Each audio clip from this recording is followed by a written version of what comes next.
Welcome friends PKS Odia creation को आपन को स्वागत।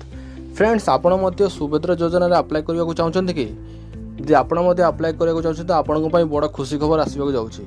आगामी 2 दिन मध्य रे सरकार के तरफ रु गोटे बड़ घोषणा आसीबा को जाउछि। ता पूर्व आपण माने जानि नियंतु फ्रेंड्स कि आपण सुभद्रा योजना पई अप्लाई करबा को थिले केउ डॉक्यूमेंट आवश्यक नहले आपण परवर्ती समय रे असुविधार सम्मुखीन होई परंती। चलंतु देखिबा सुभद्रा योजना पई कोन सुविधा मिलिबो। एही योजना रे आपण चाहिले उभय ऑनलाइन एवं ऑफलाइन रे आवेदन करि परिबे। विवाहित महिला माने एही योजना रे शामिल होई 50,000 टंकार कूपन पाई परिबे। सुभद्रा योजनार मूल लक्ष्य होउछि महिला को सशक्त करबा एवं समाज रे सेमानंको आर्थिक स्वाधीनता प्रदान करबा। एवं एही योजना रे अप्लाई करबा पई केउ डॉक्यूमेंट आवश्यक।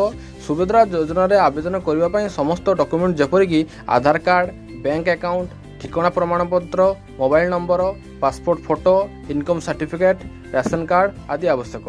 एवं जदि आपण एही योजना रे शामिल हेबाकु चाहउछथि तेबे ओडिसा रा बासिंदा होइतिबा निहाती आवश्यक। केवल विवाहित महिला माने एही योजना रे शामिल होई परिबे। एवं जदि बयस सीमा ऊपर कथा हवा फ्रेंड्स, महिला बयस सीमा 23 रु 59 वर्ष मध्य होइतिबा आवश्यक।